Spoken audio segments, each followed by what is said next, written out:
Son las 8:30 de la mañana. Las 7:30 en la Casa Museo de José Saramago en Tías, Lanzarote. Buenos días, mundo. ¿Quieres un café?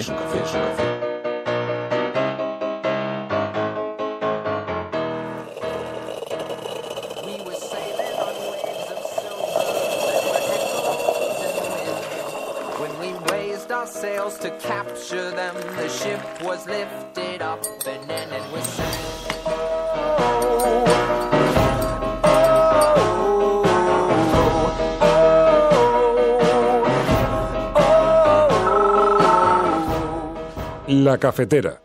Dirige Fernando Berlín. Las cosas son que la Fiscalía trabaja cada día como dice la ley que tiene que hacerlo, con plena sujeción a los principios de legalidad, de imparcialidad, de unidad de actuación y de autonomía. No hay un solo dato verdaderamente objetivo, concluyente y al margen de elucubraciones respecto de algún procedimiento contra hechos susceptibles de ser calificados como de corrupción que se haya visto paralizado, al margen de la ley, durante el transcurso de este breve periodo de la jefatura. Mire, a mí me sorprende lo que está pasando en este país en muchas cosas, pero no especialmente en mi caso, porque yo tengo claro que la decisión que tomamos la hicimos, como ya he comentado en el comunicado, en base a los informes y a las decisiones del Comité Ejecutivo. Es decir, que yo estoy tranquila con respecto a mi caso, pero sí estoy preocupada, en cierto modo, por la deriva que están tomando muchos casos en los que yo creo que a veces la justicia está haciendo política y eso no es bueno. Sí, mi apoyo a Susana Díaz es de un intenso convencimiento, ¿no? Hace tiempo que lo tengo. Primero porque conozco la trayectoria de valores que representa. Son los valores de la gente que quiere lograr una igualdad de oportunidades, que quiere lograr una convivencia integradora. Empezamos divididos y ahora estamos abiertamente enfrentados. Baste con recordar lo que ha sucedido con la recogida de avales y cómo han subido los decibelios de las descalificaciones en el seno del Partido Socialista. Y esto es absolutamente suicida para el PSOE. Armar bloques irreconciliables, unir a medio partido para combatir al otro medio nos va a llevar a la irrelevancia, cuando no a la desaparición, como está pasando en otros partidos socialistas en Europa. El brote de populismo que padece Europa supone en muchos aspectos devolver el debate económico al siglo XX. Puede uno dar un resoplido de tranquilidad después del domingo pasado, pero será a lo mejor de una tranquilidad por haber evitado algo que no se deseaba. Pero no olvidemos que todos los populismos, sean de izquierda o de derechas, son enemigos de la libertad económica. Y de hecho, todos, sin excepción, sitúan demagógicamente a la libertad económica en el centro de todos los males que padecemos. La Cafetera es un programa de radio que se financia gracias a las aportaciones de los oyentes. Si te gusta el periodismo que defiende y sientes que te acompaña, hazte mecenas y ayúdanos. Infórmate en radiocable.com/mecenas.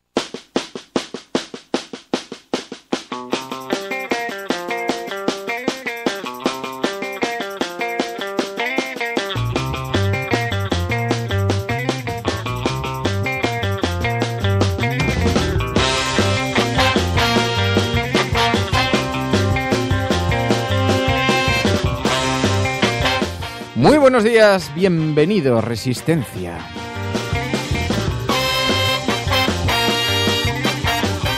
Un saludo muy especial a todas aquellas personas que se incorporan a esta hora a la cafetera para tratar de analizar en comunidad qué es lo que le está ocurriendo a este mundo, a este pequeño país tan convulso, en un tiempo cambiante, complejo. Bueno, tenemos muchísimas cosas de las que hablar hoy. Tenemos que hablar de fiscales, tenemos que hablar de la Fiscalía. En España está ocurriendo, realmente se está produciendo una situación, una deriva, no sé muy bien cómo verbalizarlo, un cataclismo institucional. Tenemos problemas institucionales en el gobierno, en los partidos políticos, en la judicatura. Tenemos un sistema totalmente penetrado por la corrupción. En fin, la situación es realmente preocupante.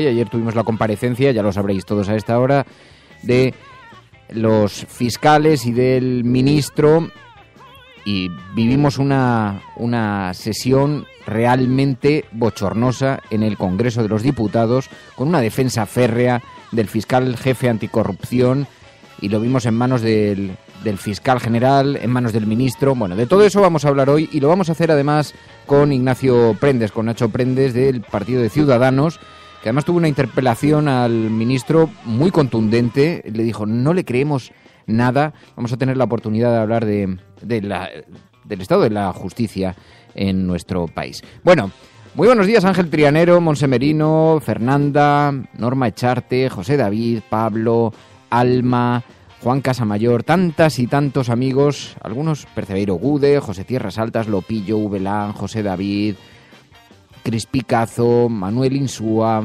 Marla, Belisa, tantos y tantos amigos que se incorporan a esta hora y que componen una suerte de focus group, de CIS particular con el que tomamos la temperatura a la ciudadanía. Son nuestros analistas de cabecera, Enrique Quesada, buenos días, que nos van a ayudar a comprender mejor qué es lo que le está pasando a este país y que también suponen una suerte de asamblea que discute, parlamentariza el programa.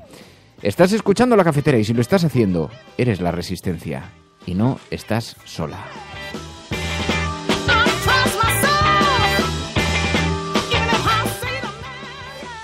Y Emilio Silva y María.es, muy buenos días. Muy buenos días. Muy buenos días. Que ayer no tuvimos la oportunidad de hablar porque teníamos el programa, era una cafetera de puchero, cocinada a fuego lento, porque el día anterior habíamos estado en Guadalajara, en esa exhumación, una exhumación que se está produciendo por orden judicial, pero que nos llega desde el exterior, nos llega desde Argentina. Emilio nos hizo de Cicerón y nos llevó a conocer a los familiares, a la gente que está, al equipo que está participando en esa exhumación. Quedó muy impactada María. Sí, la verdad que nunca había estado, de hecho ya iba un poco predispuesta a que me iba a sorprender, ¿no? Porque es muy fácil hablar de esto, es muy fácil oír en boca de Rafael Hernando y gente de ese tipo que les falta cierta humanidad, perdón. Es muy fácil oír decir, bueno, pues sí, hay gente enterrada, hay gente que está ahí, pero cuando oyes las cifras, cuando estás allí, cuando la gente te cuenta su testimonio, cuando una persona te cuenta que su abuelo o que su padre está allí enterrado, no puedes pensar otra cosa que ponerte en su lugar y decir, yo no querría para nadie y para mí tampoco que un familiar estuviese enterrado, bueno, y ni siquiera enterrado, hacinado entre multitud de cuerpos y de una manera que es falta de dignidad. Simplemente yo creo que esta gente tiene derecho a recuperar la dignidad de sus familiares. ¿Sabemos si hoy están trabajando los arqueólogos, los responsables, Emilio? Pues ayer a las 7... Porque está lloviendo mucho, hoy además llueve por toda España, parece. A las 7 de la tarde ayer encontraron los primeros restos humanos y, bueno, si lo que cae no es una tromba tremenda de agua, ellos tienen un sistema de toldos debajo del que seguir trabajando sin problema. Además, todo es voluntario. A mí lo que más me sorprendió es que un trabajo que tendría que estar haciendo el Estado y subvencionando el Estado, porque es responsabilidad democrática del Estado, lo está haciendo gente voluntaria, gente que está dedicando más de 10, casi 20 días, ¿no? Para hacer este trabajo, que es un trabajo para el resto de la humanidad de España, ¿no?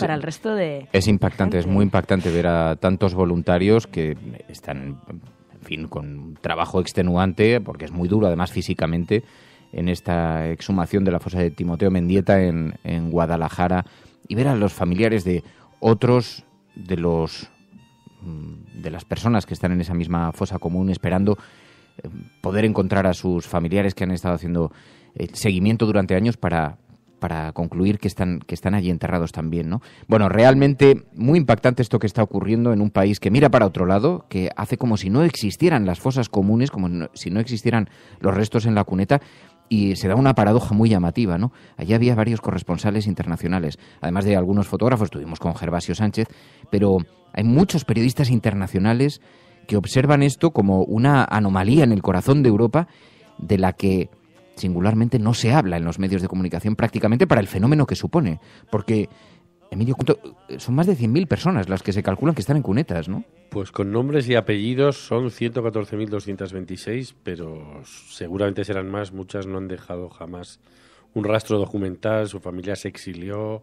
A veces hemos exhumado en pueblos donde había 14 personas en una fosa y ni un familiar se quedó allí porque la represión luego generó una diáspora, ¿no? Unos desplazados que nunca, en muchos casos nunca han vuelto a su pueblo por miedo, por vergüenza, por no enfrentarse a esa situación, pero posiblemente sean muchos más. Más de 100.000 personas enterradas en caminos, cunetas, junto a tapias. Más de 100.000 personas. Somos el segundo país del mundo con más muertos en las cunetas, con más fosas comunes, por detrás de Camboya.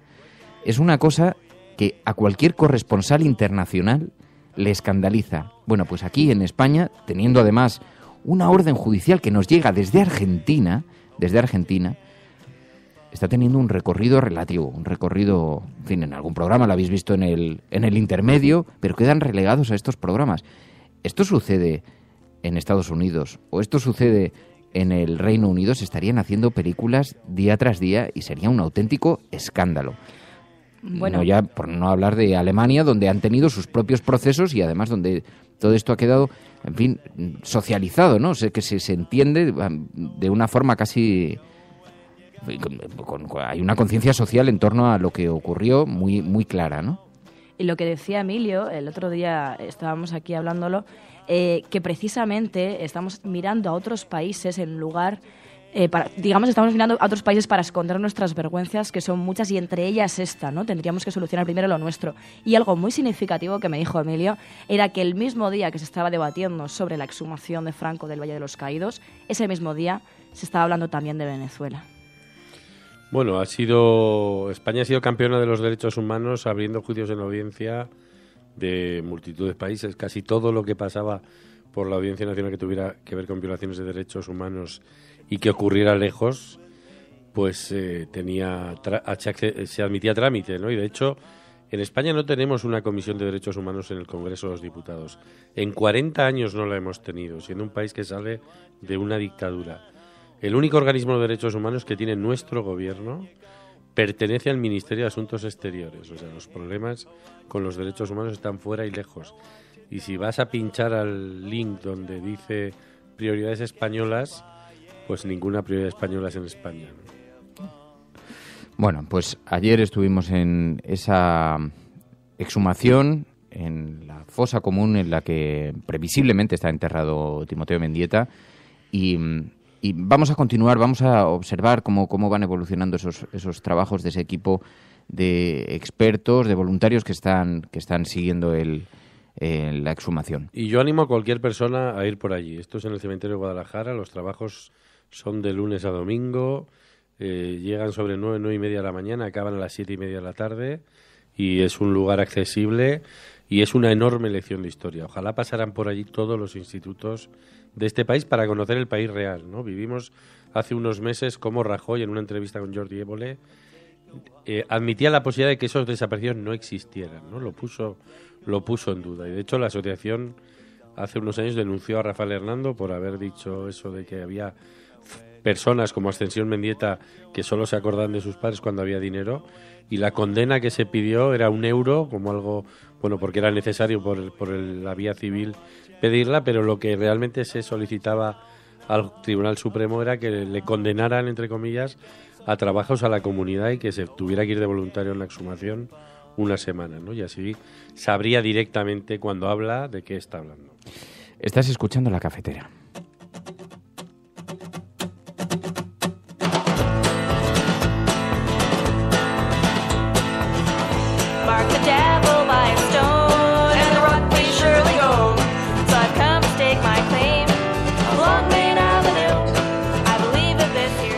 Bueno, y en las portadas de los periódicos hoy nos encontramos con esta sesión parlamentaria ayer, en el que también Mariano Rajoy tuvo su protagonismo. Rajoy ignora las sospechas sobre el fiscal anticorrupción, dice el periódico El País. Manuel Moix desautoriza a sus subordinados que señalan al número 2 de Interior como autor del chivatazo a Ignacio González.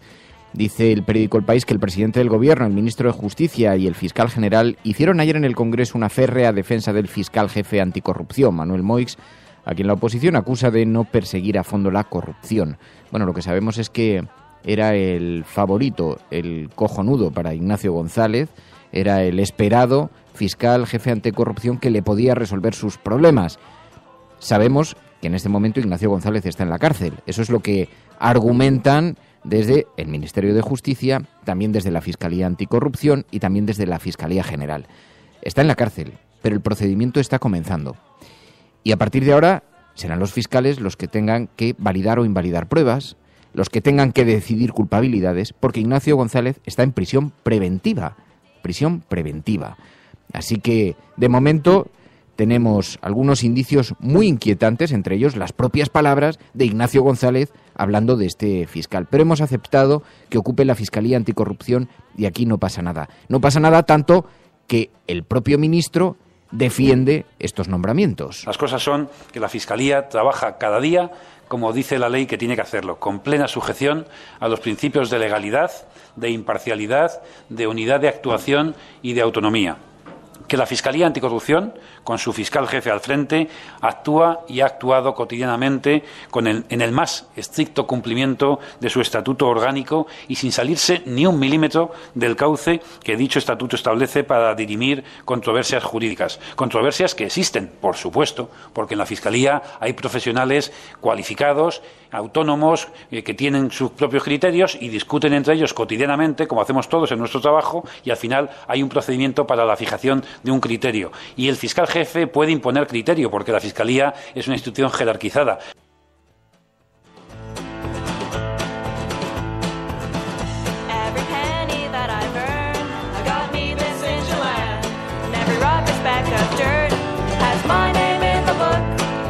Un país que observa cómo un grupo de fiscales se rebelan contra su jefe, contra el fiscal jefe anticorrupción, porque dicen está torpedeando, impidiendo que la investigación se desarrolle con normalidad.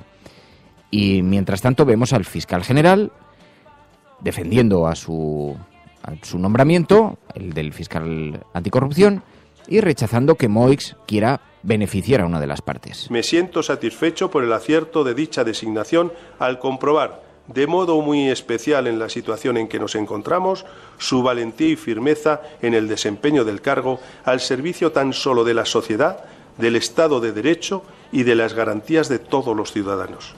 No hay un solo dato verdaderamente objetivo, concluyente y al margen de elucubraciones respecto de algún procedimiento contra hechos susceptibles de ser calificados como de corrupción que se haya visto paralizado, al margen de la ley, durante el transcurso de este breve periodo de la jefatura.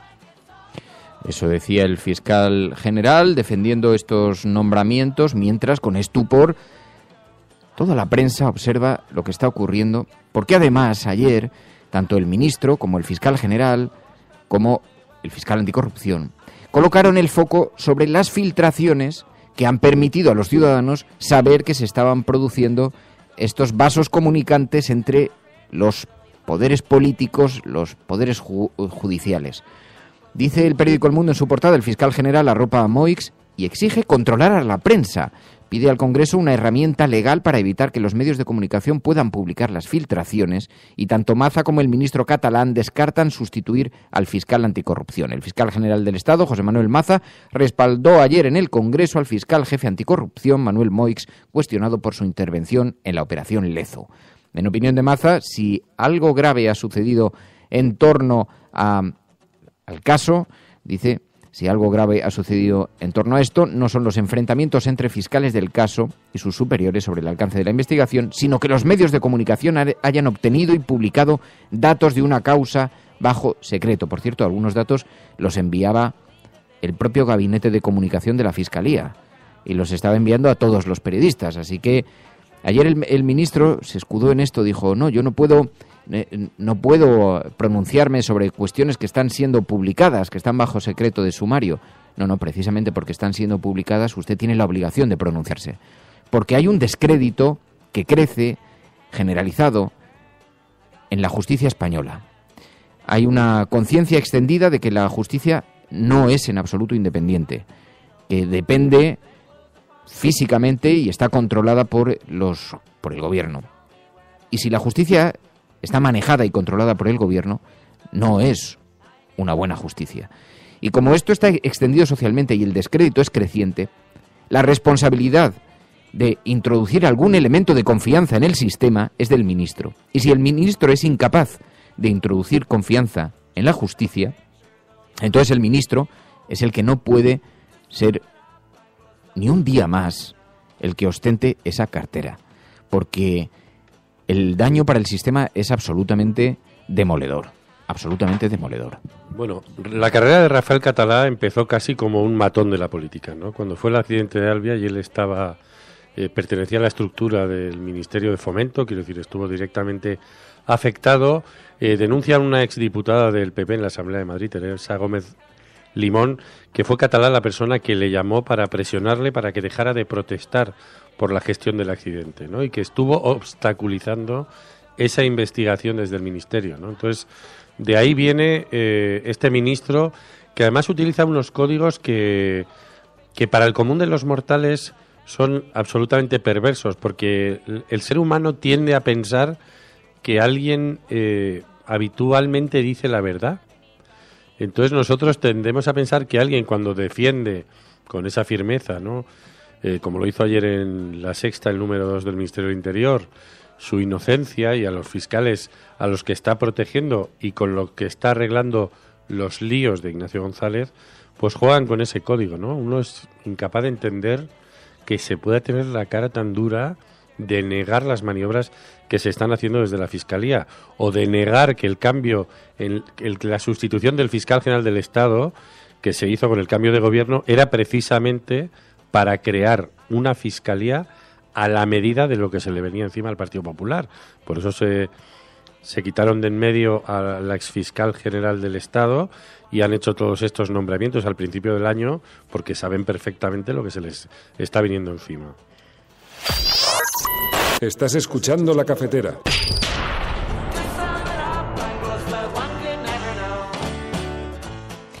Bueno, lo sorprendente también es que a mí siempre me surge la pregunta de qué hubiese pasado si no hubiésemos sabido esto por los medios, ¿no? Porque sí que es verdad que podemos criticar a los medios, incluso a nosotros mismos también, sobre ciertos errores, ciertas cuestiones. Pero en esto yo creo que hay que darle las gracias a ciertos medios de comunicación por hacernos saber este tipo de cosas, porque si no, se quedarían enterradas y no sabríamos ni dónde están, y ellos pues seguirían un poco en su rueda de la corrupción, ¿no? No, es que esa es la cuestión. Ayer, cuando el ministro acusaba a los medios de comunicación de publicar filtraciones de sumarios secretos y decía: la prueba de que la justicia funciona correctamente es que Ignacio González, de quien ustedes dicen esto, está en la cárcel, se olvida de que muy probablemente, si no estuviéramos conociendo todos estos detalles, la investigación, cabe preguntarse, porque claro, su planteamiento, que se basa en conjeturas, porque él dice, bueno, ¿qué hubiera pasado si...? No, yo le devuelvo la pregunta, ¿qué hubiera ocurrido si esto no fuera ya de conocimiento público? ¿Qué estaría ocurriendo con esa investigación? ¿Qué estaría sucediendo si no hubiéramos sabido que un grupo de fiscales se rebelaron contra su propio jefe porque entendían que estaba entorpeciendo las investigaciones? Así que cabe preguntarse, no cabe celebrar que Ignacio González esté en prisión preventiva. Lo que cabría preguntarse es qué hubiera ocurrido si no tuviéramos datos de todo esto que está sucediendo. Y las filtraciones en España son absolutamente preventivas, ¿no? Porque si uno deja esos sumarios, como estamos viendo, en un despacho, pues se le pueden ir cayendo páginas, se le pueden ir negando pruebas o desechando pruebas, y cuando se ha producido la detención de Ignacio González, pues es evidente que no se ha hecho antes, que se ha hecho en ese momento, porque alguien le avisó de algo que le venía encima inminentemente, y me imagino que las pocas pruebas que pudiera tener en algún lugar peligraban, ¿no? Pero bueno, tenemos unos hechos. Los hechos son: Ignacio González fue avisado a través de un chivatazo. Segundo hecho, el hermano de Ignacio González se reunió en el despacho del Ministerio con el secretario de Estado de Interior el día antes de su detención. Secretario de Estado de Interior, que es el máximo responsable, después del ministro, de lo que ocurre con la policía, con la Guardia Civil, etcétera, etcétera. Así que, a partir de ahí, hombre, cabe preguntarse, hay otro hecho. Un grupo de fiscales se rebela contra el fiscal jefe anticorrupción porque consideran que está entorpeciendo las investigaciones o las prácticas de la Fiscalía. Y tenemos otro hecho, que en conversaciones intervenidas a Ignacio González, que en los últimos días cambiaba de domicilio, cambiaba de número de teléfono, que estaba tomando medidas de seguridad porque sabía la que se le venía encima, tenemos un hecho en concreto con él, que dijo que ese fiscal le beneficiaba.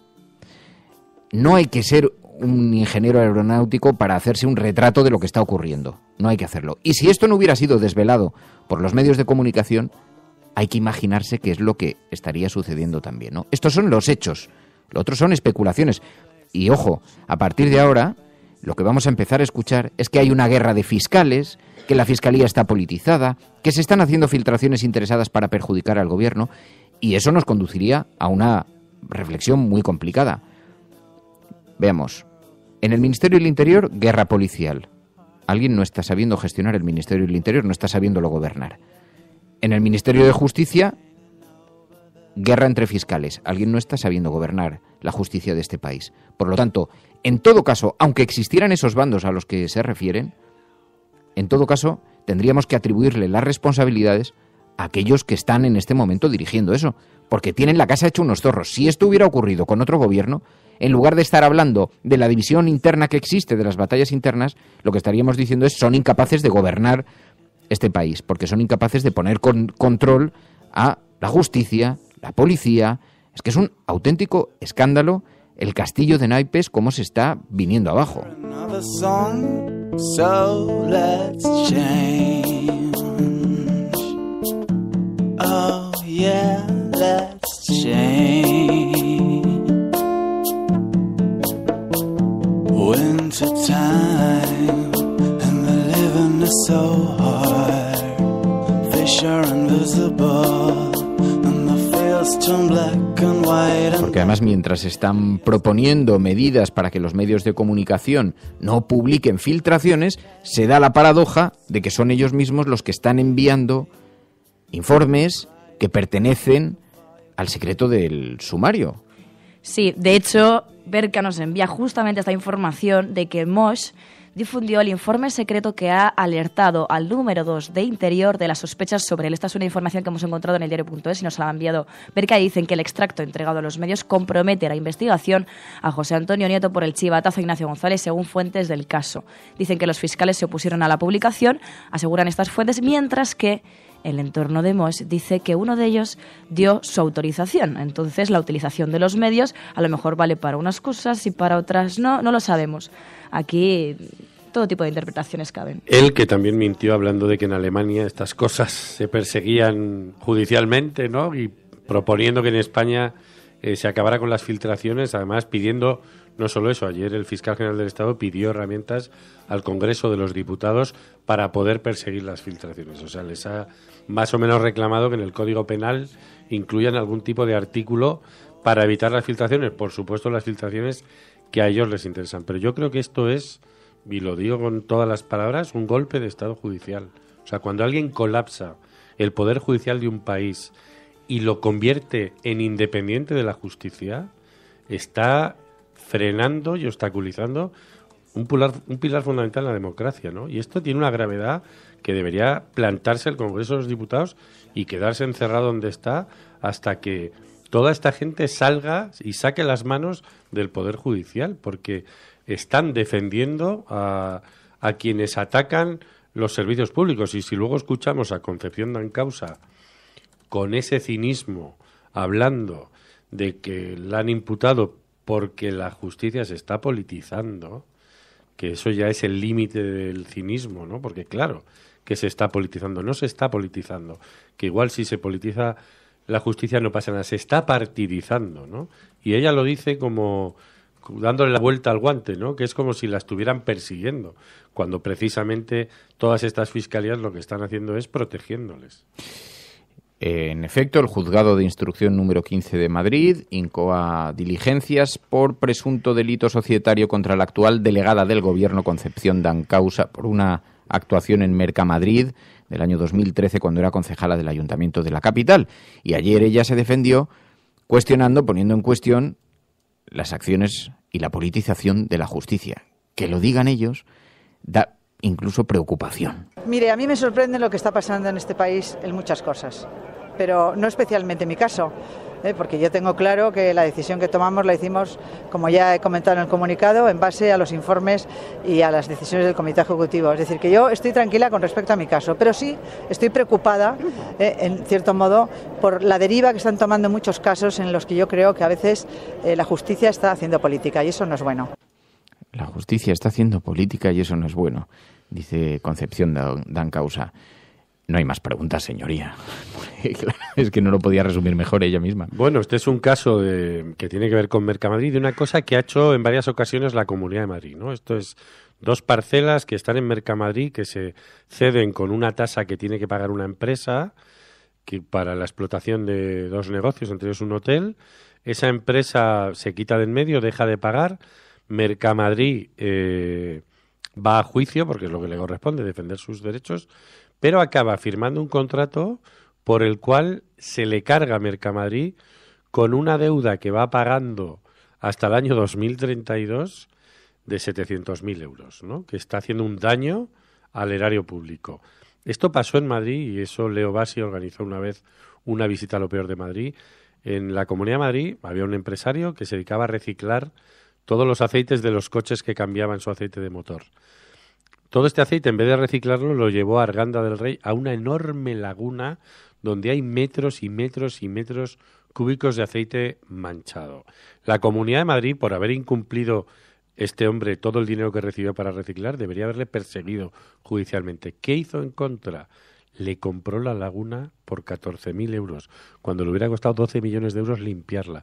Y ahora quien tiene que pagar los 12 millones de euros son todos los ciudadanos de Madrid. Pues en Mercamadrid ha pasado algo similar. Cuando alguien hace un agujero, ya puede ser creando una bolsa de gas en la costa, incumpliendo el deber de reciclar un aceite o sin pagar una tasa en Mercamadrid, pues ponemos las instituciones al servicio de esa gente y nosotros nos comemos la deuda. El periódico, como el señor White corroborará, se publica ante todo y sobre todo para servir al interés público. El suyo no es el único periódico en la ciudad. Pero hasta ahora sí es el único que denuncia los manejos de Rienzi. Señoría. Una prensa honrada y valiente es la principal protección del público contra el gangsterismo local o internacional. Señor Hutchison, su forma de proceder es irregular. Existen ciertas reglas y procedimientos... ¿Podemos escuchar su decisión, señoría? Como uno de sus 290.000 lectores, señor Hutchison, decido que puede usted continuar su declaración. Gracias, señoría.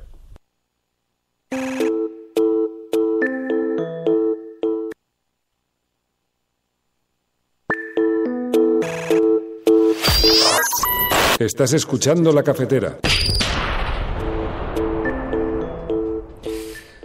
Bueno, Nacho Prendes es diputado de Ciudadanos. Ayer participó en las comparecencias del fiscal general del Estado, de José Manuel Maza, y del ministro de Justicia, Rafael Catalá.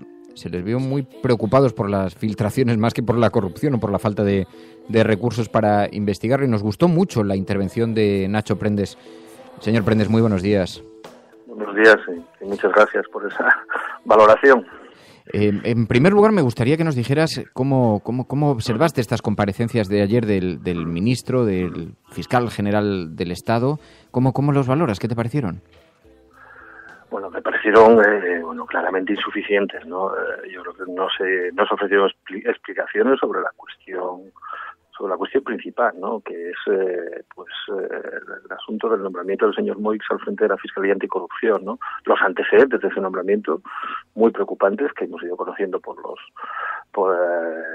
medios de comunicación, por la filtración de determinadas escuchas, y luego también la justificación de la actuación de ese señor desde que se ha hecho cargo de la Fiscalía Anticorrupción, en la cual parece que lo que ha provocado ha sido un auténtico incendio dentro de esa fiscalía, un elemento clave en el combate contra la corrupción, y claro, lo que no podemos es jugar con la credibilidad instituciones tan importantes, ya digo, como la Fiscalía, como el Poder Judicial, y desgraciadamente yo creo que la credibilidad del señor Moix, y por añadidura, dado que ha asumido ese proyecto igual el fiscal general del Estado y el ministro de Justicia, salen muy tocados de las comparecencias ayer, ¿no? ¿Cree que el Gobierno está maniobrando a través de la Fiscalía para proteger la trama del canal de Isabel II? No tengo esa certeza y por lo tanto yo no voy a decir eso, no voy a decir esa valoración. Lo que sí creo es que hay un interés en colocar al frente de esa Fiscalía a una persona que de alguna manera cambie el rumbo, ¿no? De una nueva orientación a las investigaciones de la Fiscalía Anticorrupción. Lo explicaba el fiscal general del Estado, le gustó especialmente el proyecto técnico que presentó el señor Moix, y yo creo que de alguna manera hay un interés por embridar esas investigaciones, por llevarlas por otros caminos, por acabar con las macrocausas, en fin, darle una orientación distinta al trabajo de la Fiscalía Anticorrupción, que a nuestro modo de ver es un trabajo absolutamente meritorio, muy meritorio, y han combatido con escasez de medios contra la marea de la corrupción, esta que nos anega desde hace mucho tiempo, y nos parece que lo que no se puede poner en ningún caso es en cuestión a los vigilantes de la corrupción. A los vigilantes de la corrupción hay que protegerlos, hay que favorecerles su trabajo y no ponerlos en cuestión, y estas actuaciones les ponen en cuestión, y por eso a nosotros nos parece que es una actuación que no es admisible, ¿no? ¿Cuánto del prestigio y de la legitimidad de las instituciones democráticas se pone en peligro cuando el prestigio de la justicia se cae en picado? Muchísimo, y lo sabemos, y las encuestas en fin, que se conocen, pues por esa línea van, ¿no? Yo ayer citaba la última encuesta del Eurobarómetro sobre una comparativa sobre los sistemas judiciales europeos. España está a la cola en la Unión Europea. De los 28 países estamos en el puesto 25, solo tenemos por detrás a Eslovaquia y a Bulgaria, y precisamente porque la percepción que tienen los ciudadanos es que no tenemos un poder judicial independiente, ni los ciudadanos ni las empresas, ¿no? Tampoco, o sea, y dentro de la propia carrera judicial, casi el 70, más del 65% de los jueces y magistrados pues hacen referencia pues a la falta de independencia, que viene motivado sobre todo por el control, digamos, de la cúpula judicial, de los nombramientos de la cúpula judicial, de que hay un amplísimo margen de discrecionalidad, que los nombramientos no son claros, no vienen referenciados a criterios de mérito y capacidad, sino a otro tipo de criterios, y porque, ya digo, en el caso de la Fiscalía, pues hay un cordón umbilical clarísimo entre el Gobierno y la Fiscalía, y entonces no podemos hablar del fiscal general del Estado, sino del fiscal general del Gobierno, y esto nosotros creemos que es una causa clarísima del descrédito institucional que vivimos, ¿no? Y nos llamó la atención la reacción del fiscal general y cómo se ha pedido al Congreso una herramienta legal para evitar que los medios de comunicación puedan publicar las filtraciones. Hoy es portada en varios periódicos. Pero claro, ¿qué se puede esperar de un ministro que parece más preocupado por la forma en la que los medios de comunicación recogen estos documentos, que le preocupa más las filtraciones a la prensa que las tramas corruptas? Claro. A mí lo que me preocuparía en todo caso sería el contenido, no tanto las filtraciones, sino el contenido de lo que se esté filtrando, que es gravísimo, ¿no?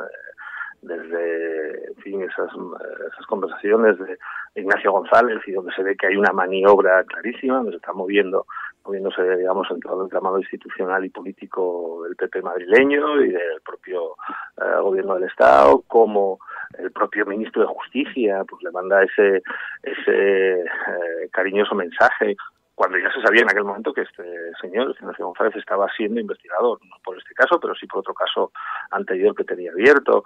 En fin, a mí lo que me preocuparía realmente es el contenido. Yo creo que lo de ayer, de tratar de cambiar el foco y ponerlo sobre los medios de comunicación, me parece que es el viejo recurso a matar al mensajero. Pero yo realmente creo que en la situación en la que estamos en nuestro país, de, como decía, de descrédito institucional, de pérdida de credibilidad de los ciudadanos, lo que nos tiene que preocupar es el contenido.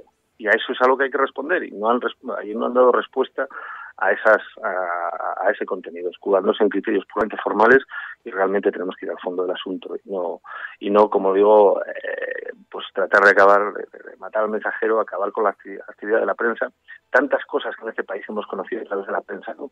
Si no tuviésemos una prensa libre, en fin, pocas cosas a lo mejor les hemos conocido, los grandes casos de corrupción. Por lo tanto, tratar de amordazarla para nosotros no será nunca ningún camino ni ninguna opción, ¿no? La situación es enormemente sensible, hay un descrédito institucional muy importante, pero ¿qué se puede hacer para arreglarlo? Porque algo se puede hacer para arreglarlo.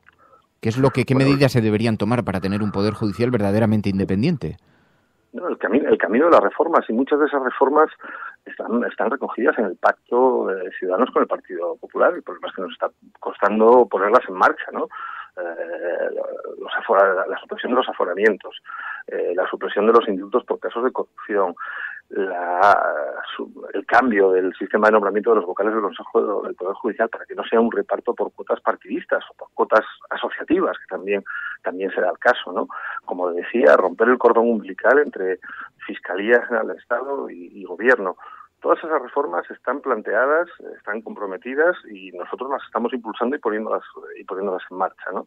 El problema es que también falta una credibilidad, digamos, de los actores políticos que tienen que poner en marcha. Nosotros creemos que después de todo este episodio y después de su actitud ayer, en la cual estaba más preocupado por defender a un fiscal, al señor Moix, que por dar explicaciones de esas conversaciones, en el caso del señor Catalá, pues realmente para nosotros ha perdido mucha de la credibilidad para ser el impulsor de esas reformas. En todo caso, Ciudadanos las vamos a impulsar. Muchas de ellas están ya en marcha y las que no están en marcha las pondremos en marcha en breve plazo, porque no hay otro camino. El camino es el de las reformas, el camino es el de cambiar el modelo de justicia que tenemos ahora, ir a un poder judicial verdaderamente independiente, proteger a los que combaten la corrupción, a los denunciantes de la corrupción también. Tenemos una ley planteada ya en el Congreso de los Diputados para que reciban una verdadera protección, y ese es el camino, y eso es lo que hay que poner en marcha y hacerlo en breve plazo, porque la situación es muy grave, ¿no? Claro, hay una situación de implosión en la Fiscalía, es grave, pero ante hechos como estos, ahora que mencionaba ese pacto que tienen con el Partido Popular, ante hechos como estos, ¿se ha arrepentido en algún momento del apoyo que su partido ha prestado al Partido Popular para que, volviendo al gobierno, hayan podido nombrar a estos fiscales? No nos hemos arrepentido porque hicimos lo que teníamos que hacer en su momento. Había que sacar a España del atasco institucional, del atasco político en el que estábamos, y hicimos lo que teníamos que hacer. Y estamos impulsando los cambios y controlando al gobierno. Es lo que toca. Nosotros somos muy exigentes en el control al gobierno, siempre lo hemos dicho. Firmamos un documento de 150 medidas, las estamos impulsando y poniendo en marcha. Y luego también estamos siendo absolutamente exigentes en el control al gobierno. Yo creo que eso es lo que hay que hacer, porque otra situación era absolutamente inviable. Y quiero recordar que nosotros en la breve legislatura anterior alcanzamos un acuerdo con el candidato del Partido Socialista, con Pedro Sánchez, en el cual se recogía muchísimas, ¿no? Había prácticamente un 80% de las medidas que luego hemos impuesto también en el pacto con el Partido Popular estaban recogidas ahí. Aquella investidura no salió adelante tampoco. Por lo tanto, eso pone de manifiesto que a nosotros lo que nos importa es el contenido de las medidas, el contenido de las reformas y de las políticas que hay que hacer, y no tanto los actores. Si los actores luego no cumplen o no se comprometen, pues seremos exigentes. Pero lo importante son las reformas. Eso lo tenemos muy claro. Pues Nacho Prendes, muchísimas gracias, diputado de Ciudadanos, que ayer participó en estas comparecencias del fiscal general del Estado, José Manuel Maza, y el ministro de Justicia, Rafael Catalá. Muchísimas gracias, muy buenos días y mucha suerte. Bueno, muchas gracias a vosotros por invitarme.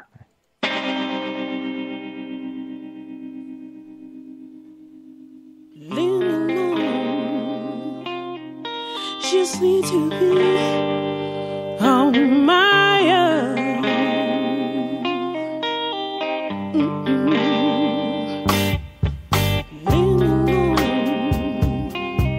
Just need to be on my own.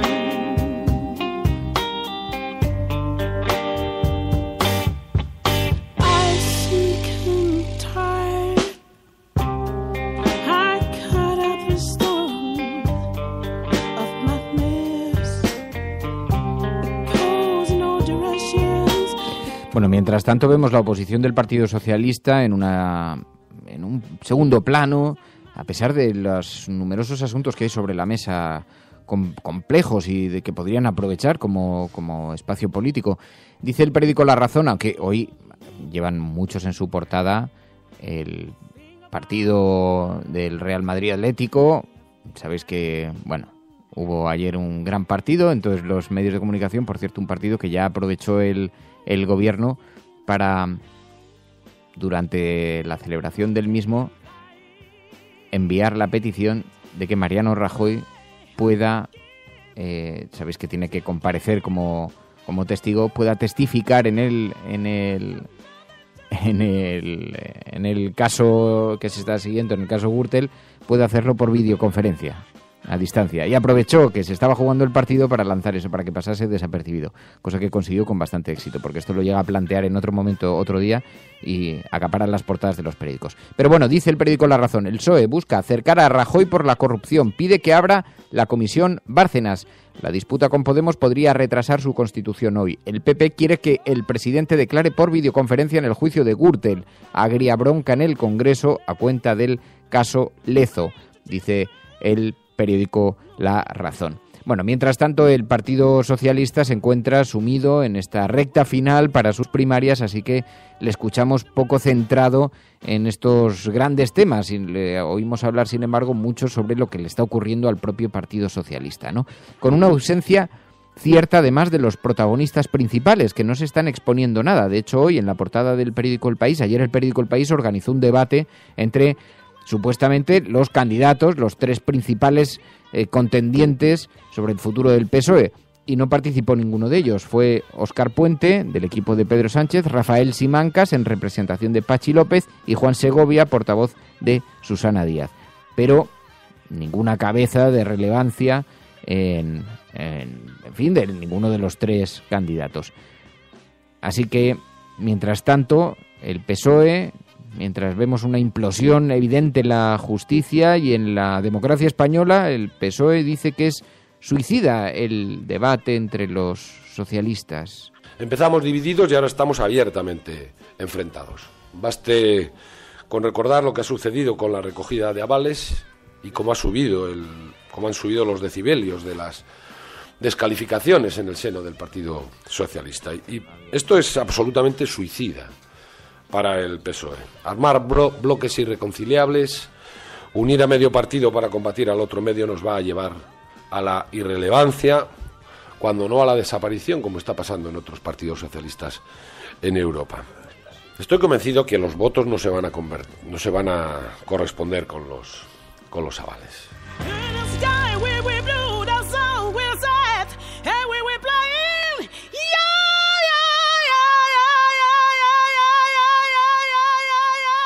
Así que dice Pachi López que cree que los votos no se van a corresponder con los avales. Eso, bueno, si es así, que está por ver, los avales sabéis que se entregan públicamente, con lo cual, como trabajes en alguna administración, por ejemplo, del entorno de Susana Díaz, no se te ocurre entregar un aval a Pedro Sánchez.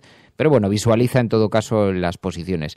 Lo que pasa es que el voto después es secreto. Bueno, es secreto, pero no para todo el mundo, porque es verdad que las élites del partido, los prebostes, los grandes referentes del partido están hablando públicamente, apoyando a Susana Díaz. Ayer vimos a Zapatero precisamente en ese dilema. Sí, mi apoyo a Susana Díaz es de un intenso convencimiento, ¿no? O sea, hace tiempo que lo tengo. Primero porque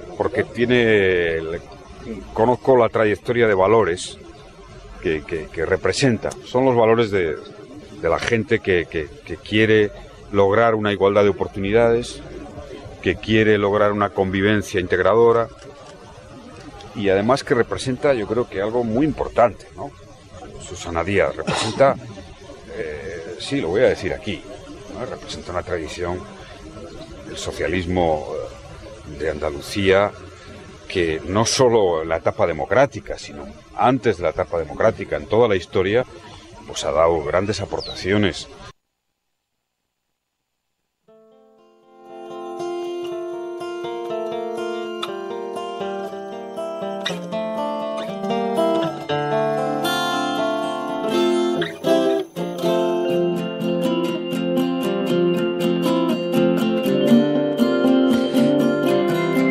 vimos la reaparición de José María Aznar, que insiste en que Mariano Rajoy tiene que seguir efectuando reformas, dijo ayer José María Aznar.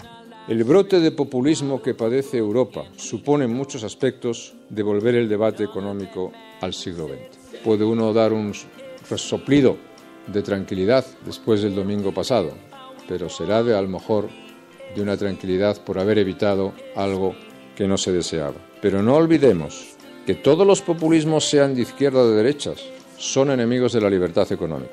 Y de hecho, todos, sin excepción, sitúan demagógicamente a la libertad económica en el centro de todos los males que padecemos.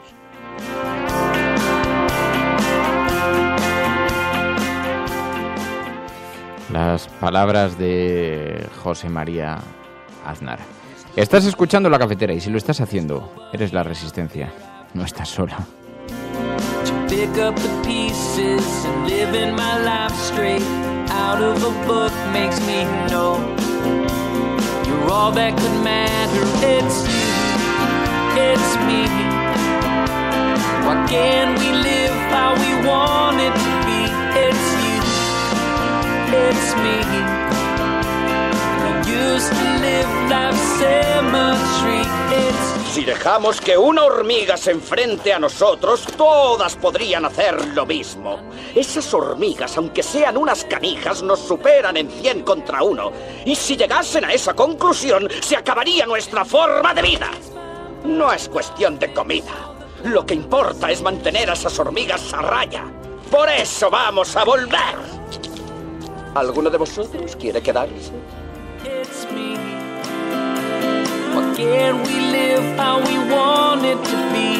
It's you, it's me.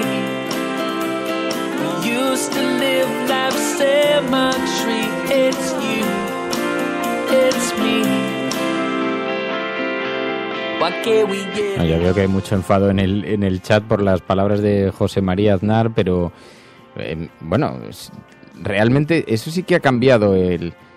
Tenemos el propio pronunciamiento de Zapatero, que estaba manteniendo una actitud como expresidente de lo más honrosa, que de pronto se meta en estos jardines, llama la atención. Pero José María Aznar no había abandonado, lo que le veíamos era algo en silencio, pero no había abandonado su modo de irrumpir en la actualidad, ¿no? Lo que pasa es que se mide y va midiendo cómo hacerlo, ¿no? Bueno, me gustaría ahora, a continuación, vamos a hablar con un sindicato de inquilinos. Se presenta mañana en Madrid y en Barcelona. Es una organización que pretende combatir los abusos inmobiliarios, pretende presionar, influir en las condiciones del mercado, proteger los derechos de cientos de miles de familias. Y vamos a hablar ahora enseguida con ellos, porque forman parte de la resistencia. Esta es la resistencia, cuando los ciudadanos se organizan para tratar de luchar contra los abusos. Y por eso lo queremos integrar también, y lo hacemos en la agenda cafetera. From this day forward, it's going to be only America first. America first. ¿Hemos hecho historia? El cielo no se toma por consenso, el cielo se toma por asalto. En la confrontación electoral venezolana entre uno... Yes, we can. Yes, we did. Bueno, yo creo en la democracia y por tanto yo creo... No, hombre, no eres instructora, no, hombre, no, es que no tienes ni idea. El enemigo es Daesh, el terrorismo yihadista. Cuando nosotros decimos que vamos a bajar los impuestos todavía más que ahora, tenemos credibilidad.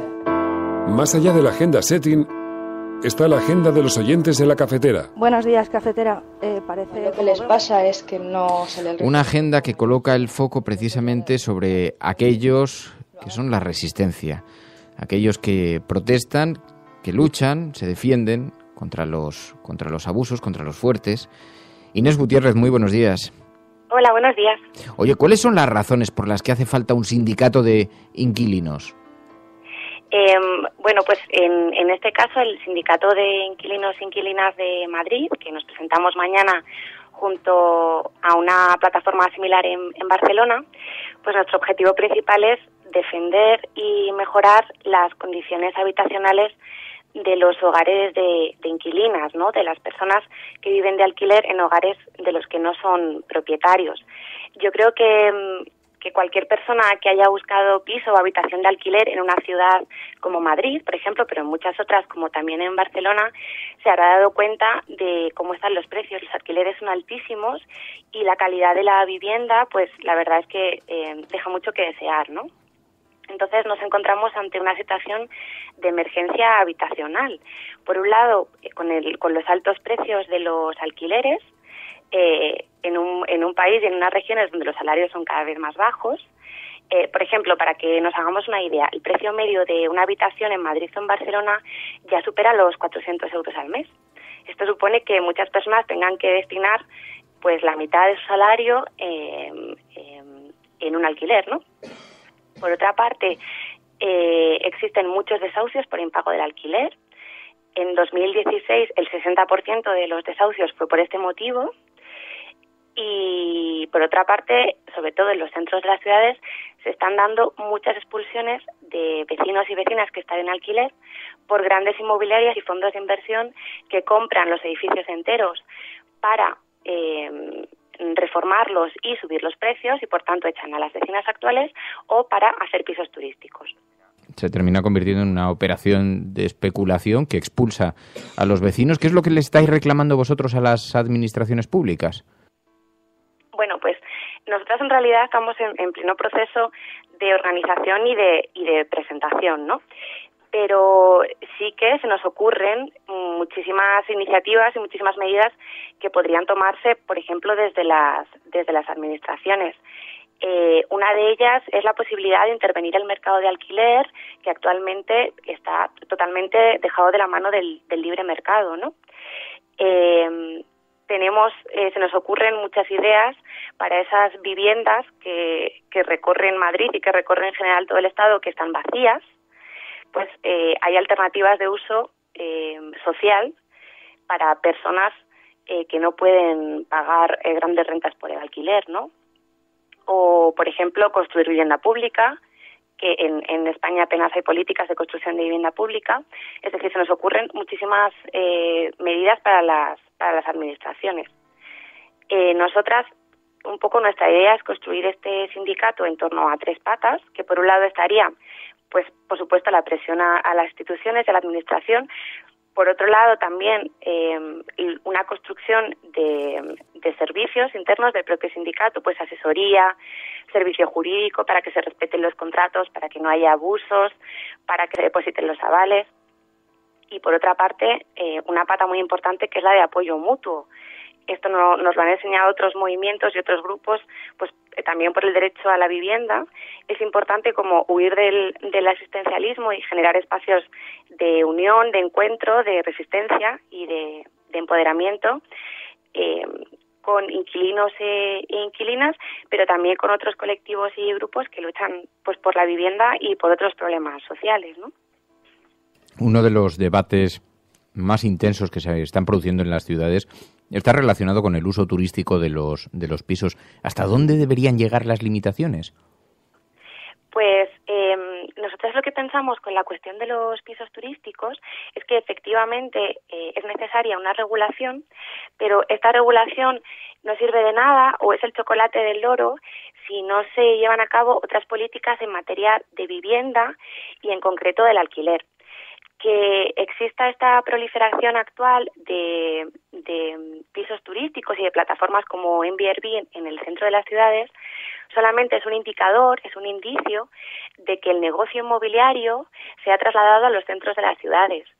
Si antes de la crisis, en esa burbuja del boom inmobiliario, el negocio estaba en la construcción, es decir, la tierra es un solar y vamos a construir hasta el límite de la ciudad, ahora mismo esa burbuja inmobiliaria o ese negocio inmobiliario se trasladaría hacia el interior de las ciudades y en este caso hacia el mercado del alquiler, ¿no? Entonces, la idea sería, es importante no perder de vista estos pisos turísticos porque efectivamente están generando muchas expulsiones de vecinos y vecinas, pero sin olvidar que tenemos un mercado de vivienda y un mercado de alquiler que es importante para frenar el aumento del alquiler y las expulsiones de vecinos y vecinas a las periferias. Pues Inés Gutiérrez, con este sindicato de inquilinos que se presenta mañana en Madrid. Muchísimas gracias por haber atendido esta llamada. Muy buenos días y mucha suerte. Gracias a vosotras, un abrazo. Bueno, y sabéis que además estamos recogiendo a través de este hashtag #la cafetera fiscales obedientes noticias que queréis que formen parte también de esta agenda cafetera, noticias que enviáis vosotros, pero que consideráis que tienen que tener el protagonismo que no se les da en los medios de comunicación convencionales. María. Bueno, empezamos con un tuit de urgencias del Hospital de la Paz que nos habéis enviado muchos de vosotros, entre ellos Nano Garces y Pipo, que está dando mucho que hablar en la red. Dice este tuit: así está esta noche la urgencia del mejor hospital del país.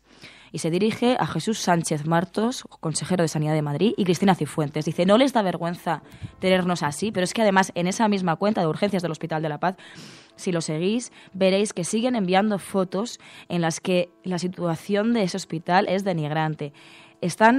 Tienen totalmente inundado el suelo, todo mal cuidado, y además, mientras la gente que está allí enferma tiene que aguantar con todo esto mismo, mientras estamos viendo, como dicen muchos en la red, pues las cosas que están sucediendo en la Comunidad de Madrid, y están a la espera de qué respuesta les va a dar, ¿no?, Cristina Cifuentes y el consejero de Sanidad de Madrid. Seguimos con una información de anticorrupción.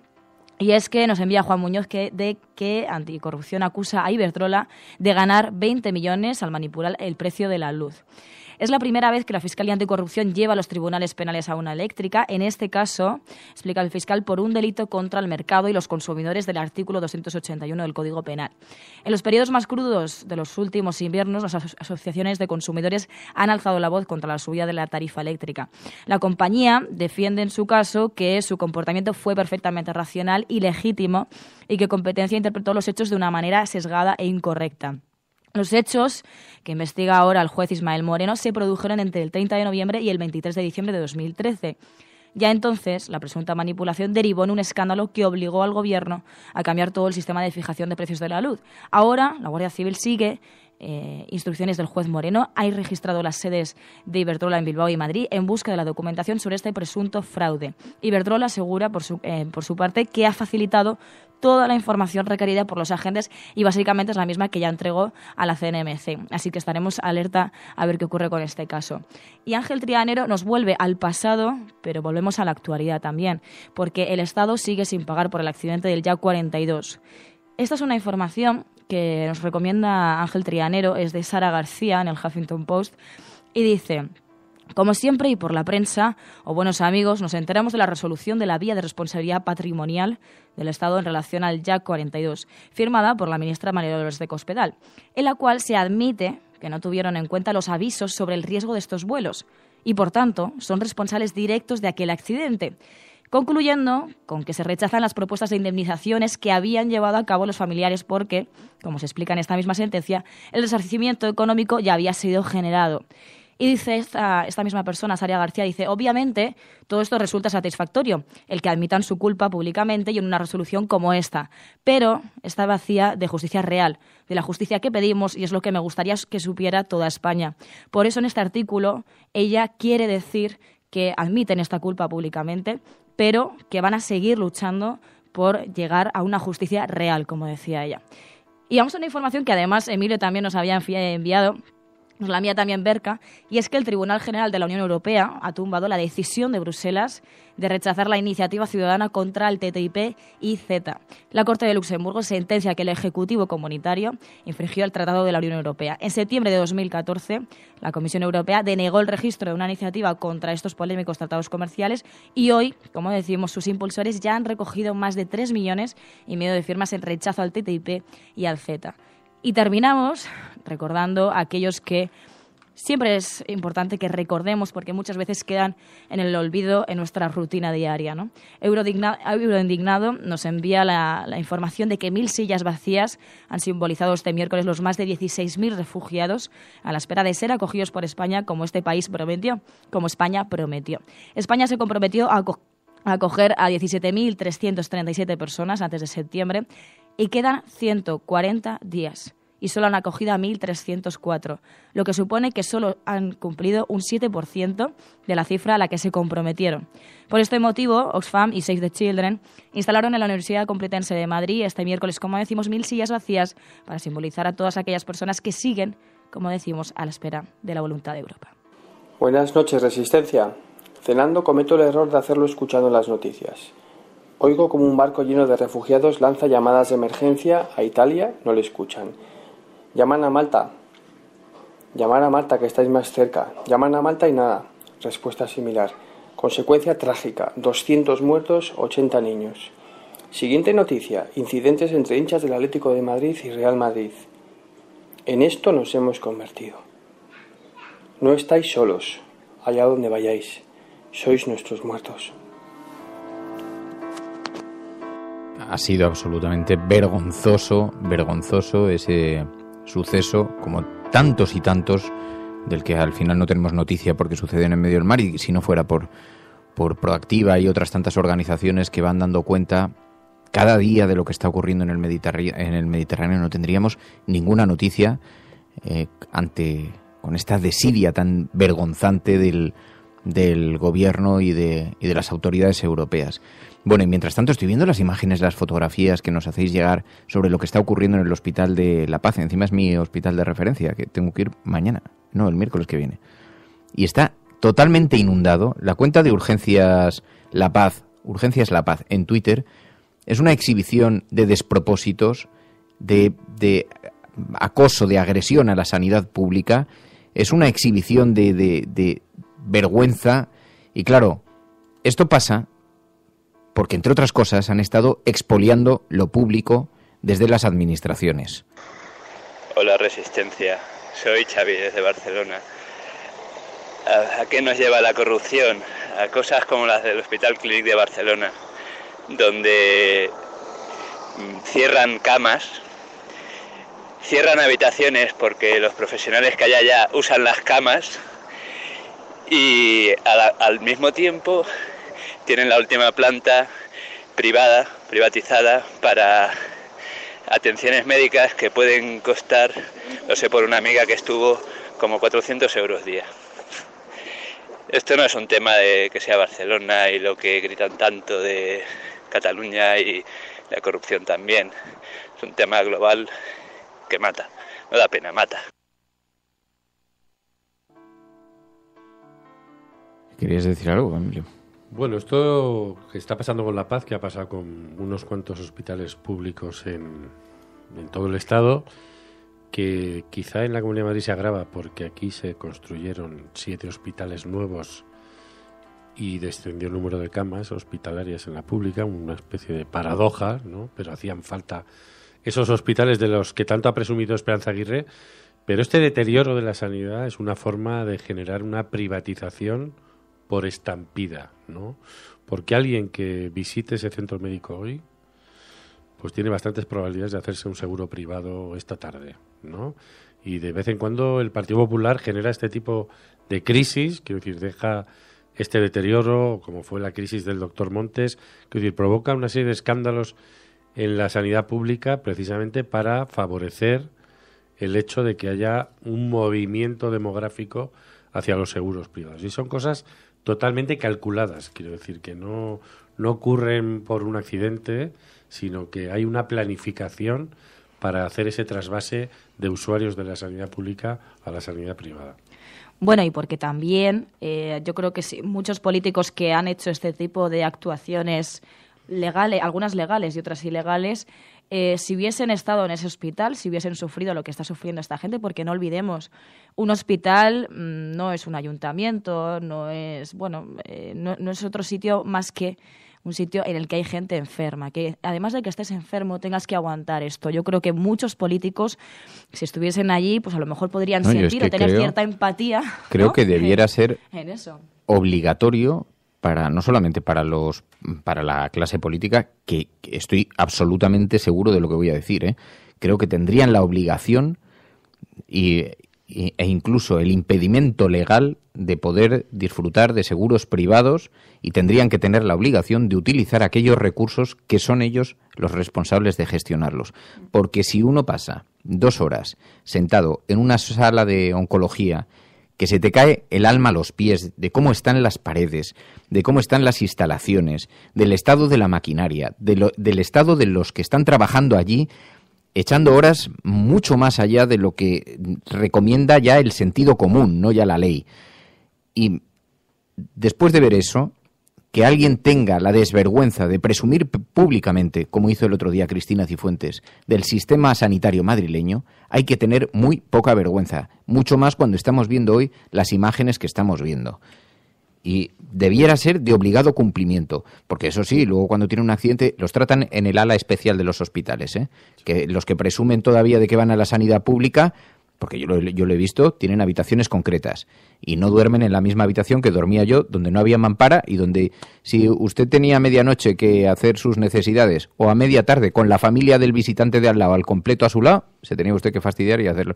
Eso no le pasa a muchos de los que luego presumen de la sanidad pública. Incluso durante un tiempo en la Comunidad de Madrid se daban las facturas a los usuarios de cuánto había costado su servicio. Hizo un proyecto para decir que casi como que te habían hecho un favor. Pero esta misma mañana el consejero de la Comunidad de Madrid, al que le han pedido la dimisión, entre otras cosas porque hace unos días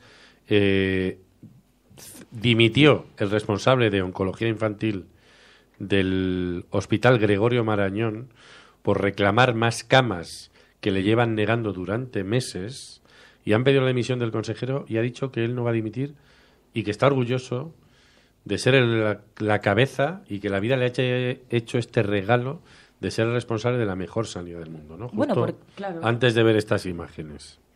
Porque a lo mejor para ellos la forma de hacer política es esa, ¿no? Hacer política para unos mientras se deteriora la de otros. En el caso, por ejemplo, de la educación lo hemos visto, que siguen dando más dinero a la escuela concertada que a la pública. Y en este caso hemos visto, yo además esto hace tiempo lo hablaba incluso en casa, ¿no? Me decían, hay que tener cuidado porque están intentando privatizar, están intentando deteriorar el servicio público para que al final pues no tengas más remedio que ir a un sitio privado, ¿no? Para que no te caiga, como en el Hospital de la Paz, el agua en la cabeza. Hola, buenos días. Nada, comentaros algo curioso y de lo que es capaz los resistentes. Estaba con currículum en mano, pues visitando empresas así a puerta fría, ¿no? Para presentarme. Y entonces justo quito el cable porque estaba escuchándoos y suena lo de ya no estás solo, ¿no? Entonces me dice una chica, bueno, ¿que estás escuchando Radio Cable de Fernando Berlín? Digo, sí. Dice, bueno, ¿y qué estás haciendo por aquí? Y entonces le he explicado cuál era el motivo de mi visita y allí mismo he podido dejar un currículum en mano. O sea que los resistentes ayudándonos entre nosotros. ¡Ole! No estamos solos, cierto es.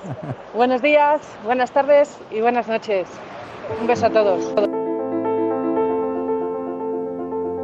Mira, me encanta que nos cuentes esta anécdota porque no hay cosa más gratificante que cuando se acerca alguien por la calle y me dice, oye, Fernando, que yo también soy de la resistencia.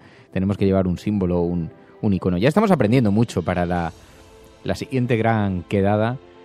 Como fue tan divertido, lo pasamos tan bien. Por cierto, quiero dar las gracias porque se está construyendo un gran álbum fotográfico colectivo en el que está participando muchísima gente ya, Teresa, José Ángel González, Isra Díaz, Antonio Alba, Fendetestas, Miguel Ángel, Beba Juan Muñoz, Politocracia, Augusto Hernández, Carmen Quintana.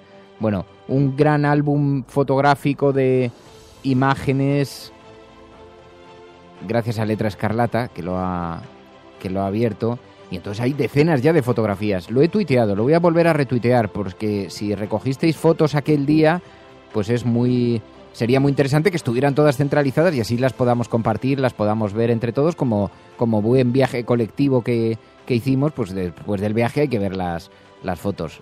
Mola más junto a una chimenea con una copita de vino encima de la mesa, pero en fin, lo voy a retuitear en este mismo momento. Y mientras tanto, hoy es día de correo, han llegado los sobres, teniente, a ver, día de correo, Emilio, tenemos sobres para ti, hay libros, llegan libros de Malagón, llegan cartas, podéis ir abriendo, oye, ir cogiendo, repartiroslas, abro los micrófonos. Desde Tokio también nos ha llegado alguna cosa. Ir abriéndolo mientras yo retuiteo esto. Ha llegado, sabéis que tenemos un buzón de correos y en ese buzón apartado... Bueno, nos ha llegado té, ¿no? Té de Tokio. Nos ha llegado té de Tokio que no sé quién nos lo envía. Y Kit Kat también. Kit Kat japonés. Oye, para hacer una pausa. Radiocable, apartado postal 82042, 28080 de Madrid, apartado postal 82042. Es día de correo y aquí, como en los buenos ejércitos, pues van pasando el cartero y va... ¿Tu familia te envía alguna carta, Emilio? Bueno, a mí aquí tengo una carta de Pablo Grandío que veo que ha creado un sistema para mejorar el merchandising de la cafetera, que tengo que leer, pero su objetivo es que mejore el merchandising de la cafetera con una propuesta. Ah, pues mira, vamos a estudiar esa propuesta y yo creo que ha sido Sweet Toxic Doll la que nos ha enviado, que además con una postal muy bonito, Elena. Nos decía, querida cafetera, que la esperanza y fuerza no dejen de florecer jamás en nuestros corazones y nuestro bosque de Sherwood. Otro mundo es posible y también es nuestra responsabilidad. Gracias siempre por la compañía. De oriente a occidente, de norte a sur, somos la resistencia. Sí, señor. Que por cierto, luego digo, nos faltaba un buen grito de guerra. Nos gusta mucho el de no estamos solos, ese era un buen grito de guerra. Nos faltó gritar colectivamente resistencia, resistencia. Ese no hay que olvidarlo para el año que viene, que nos puede servir también como cuña de audio. Te gusta a ti, te gusta a ti la desvirtualización, ¿eh? Yo te vi ahí en tu salsa. Estuve entregado. Me lo pasé como hacía muchísimos años que no me lo pasaba.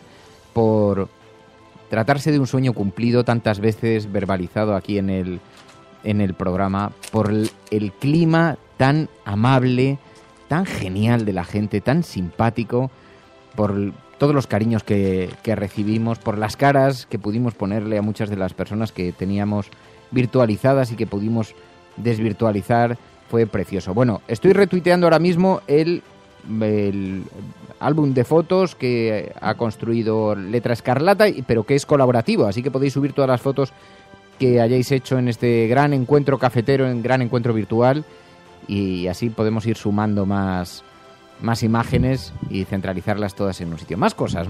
¿Qué más? A ver, aquí un disco de piel y hueso, que es Augusto Hernández, y que nos cuenta en esta carta que durante 15 años estuvo tocando el bajo con el grupo Hamlet y ahora hace cosas con su voz y su guitarra, ¿no? Y nos manda aquí y nos envía un disco, un CD. Un CD con 4 temas. Pues lo vamos a escuchar. Fantástico. Se incorpora a la discoteca cafetera de la misma manera que los libros que nos envía Malagón. Había trampa. Aquí yo tenía información privilegiada. Sabía que Malagón iba a enviar algunos ejemplares de sus dibujos. Un dibujante que tanto nos gusta, un diseñador gráfico que tanto nos gusta. Y nos ha enviado varios para sortear entre los cafeteros y amigos. Así que, amigos oyentes del directo y oyentes del diferido, vamos a sortear algunos de los ejemplares de este bonito libro de Malagón de activismo gráfico, que me pidió el prólogo, tengo que decirlo. Y nos envía hasta pegatinas con sus diseños, muy bonito. Sí. Más tenemos a Eneco, que nos envía, dice, os envío 3 ejemplares del nuevo álbum de mi banda, Virenque, y será un placer haceros llegar las anteriores si os gusta lo que hacemos. Así que lo escucharemos aquí con atención. Virenque. Virenque, más que se incorpora también a la biblioteca de la cafetera, y un libro, Asesinato en el Congreso, de Jesús Yuste, que nos hace llegar su libro y también lo leeremos con mucha atención. Jesús Yuste, Asesinato en el Congreso. Un político relevante del partido del gobierno aparece asesinado en el despacho del Congreso de los Diputados, mientras la multitud indignada rodea el Parlamento ante un desmesurado despliegue policial. Ahí comienza esta novela que nos envía Jesús Yuste y de la que daremos cuenta y formará parte también de la biblioteca cafetera. Editorial Chórdica. Nos llega. Dice aquí Jesús muy amablemente. Y luego llega una especie de juego de cartas. ¿Es un juego de cartas? Sí, un juego de cartas de Ana Cadenas, que vive en Berlín desde hace 2 años, y nos hace llegar un juego de cartas que, bueno, está hecho con frutos, plantas, hojas. Mira qué bonito. Y además son Unas ilustraciones preciosas. Tenemos que buscar una forma de ordenar todas estas cosas, porque luego las vamos acumulando ahí en bolsas. Y nos dice Ana que es un pequeño juego, un pequeño gesto, pero preferimos pensar que sí, que mucha gente pequeña en lugares pequeños, haciendo cosas pequeñas, como dijo Galeano, puede cambiar el mundo. Viva la resistencia.